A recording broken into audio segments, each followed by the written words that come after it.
Good morning po mga mare. Ito nga, panibagong araw na naman po at thank you Lord kasi wala na pong bagyo at maganda na ang panahon. Paglabas ko nga mga mare, tiningnan ko agad yung mulberry na tinanim ko at nalulungkot nga ako kasi parang yung tatlong mulberry na puno mukhang hindi yata makasurvive, kaya nakakalungkot. Pero yung isang klase po na tinanim ko, ayan na, may mga dahon na po siya. Pero yung mulberry po talaga, ayan no, yung tatlong yan, wala pong improvement, kaya nakakalungkot mga mare. Ayan na nga si asawa ko, nasa labas na, naghihintay na sa akin. Kasi maalis po kami, papunta po kami ng sentro. At ayan nga, inabot ko nga sa kanya yung helmet at ayaw niya pa munang suotin kasi basa pa daw ang kanyang buhok mga mare. Habang nasa biyahe nga kami mga mare, kinikwento ko nga sa kanya na ang aking mulberry ay mukhang hindi yata mabubuhay.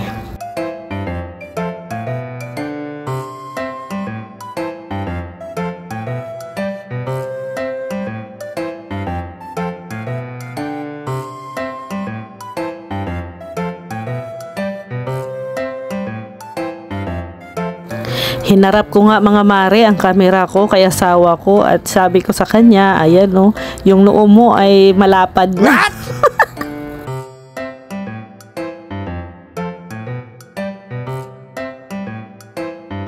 So ayan na nga mga mare, dumating na po kami. Actually, hulaan nyo kung saan kami. Ayan no, ayan no, ayan no, diyan.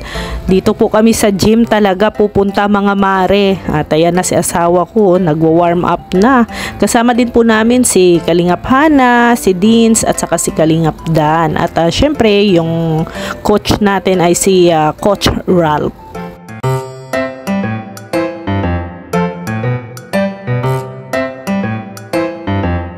So ayan na nga mga mare, nagsisimula na nga kami mag-warm up. Syempre bago tayo mag-start sa pagbubuhat dyan ng mga babibigat, warm up muna para ma-stretch din yung mga katawan natin. Kaya ayan, nagsisimula na nga tayo, no? Nagbuhat na nga tayo ng mga 10 kilos dyan, no? Na binubuhat na natin.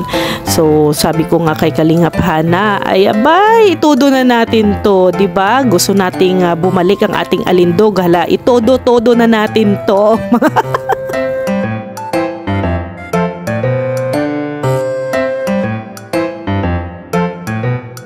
So ayan na nga mga mare, para ma-achieve natin ang balik alindog natin, abay sumunod tayo kung ano ang tinuturo sa atin. Ayan na nga, kahit mabigat, hala, tiisin natin para sa ikakaganda ng ating katawan, di ba? Syempre, yan ang ating goal dyan. Ay, grabe, si sexy na tayo nito mga mare.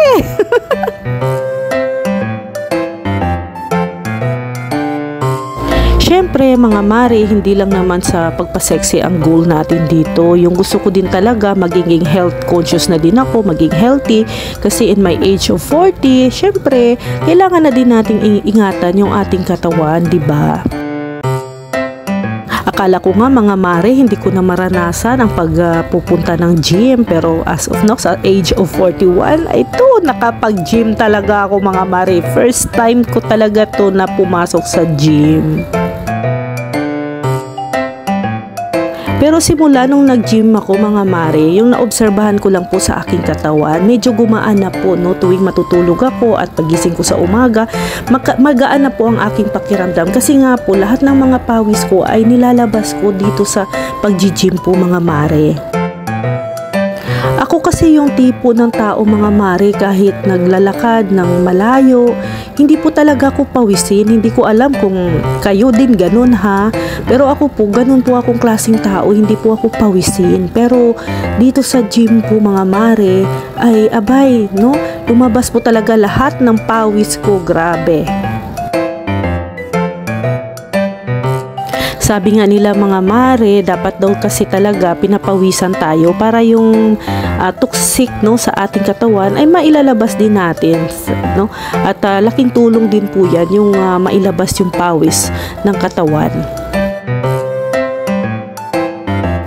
Yung ginagawa namin mare ay ano po yan, burnings of fat, no? Parang loss weight kumbaga.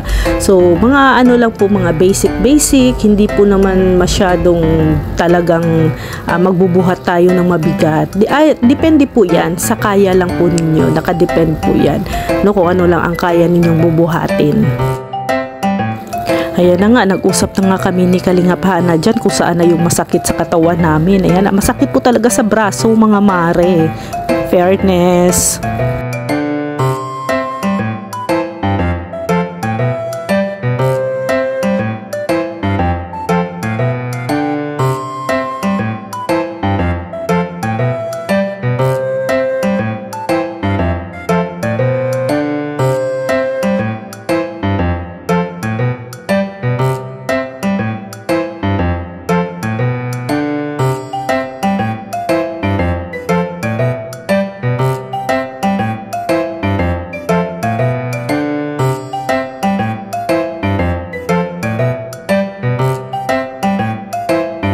Siyempre mga mare, pag napapagod ka, pwede naman magpahinga, 1 minute, no? Pwedeng pahinga. Huwag mong sagarin lahat. Kasi naku mga mare, totoo talaga to na experience ko.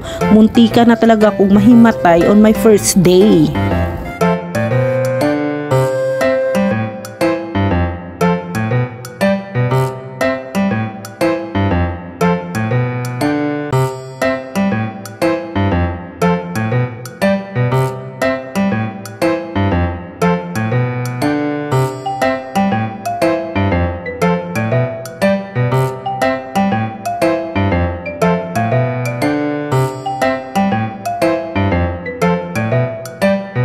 Alam nyo ba, hingal na din ako dyan mga mare. Grabe yung heart ko talaga mga mare. Ang bilis-bilis ng tibok ng puso ko dyan. Ganyan po yung aking pakiramdam talaga. Pero syempre kahit pagod, kailangan mong tapusin yung task mo mga mare. Nakakahiya naman kay coach, 'di ba? Na hindi mo tapusin yung kanyang task na binigay sa iyo. Kaya ayan, go lang, Rhea.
Ito nga mga mare, parang lang akong naglalaro dito oh.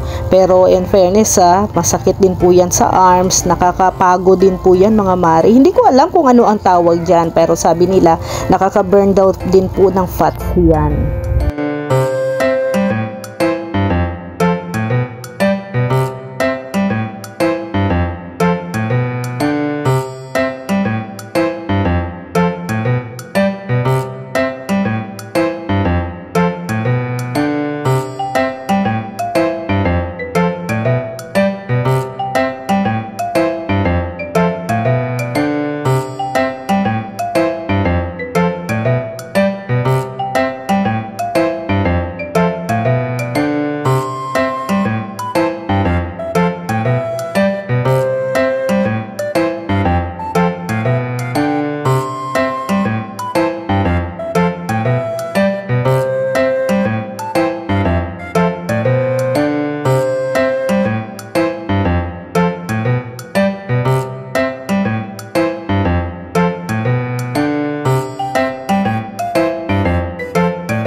Tapos na tayo mag-gym. Nandiyan si Coach Rao.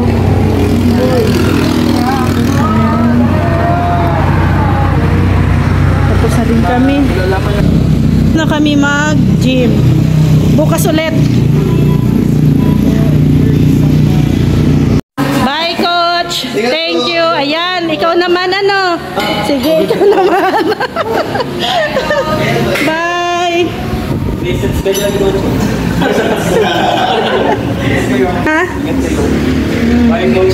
Yan, tapos na rin ang ating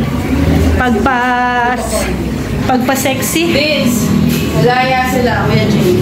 Sila Kuya X, Kuya J daw. Kuya J daw rin, Dance. Oh. Ano? Tara, na girl. Pumira pagkain, ano?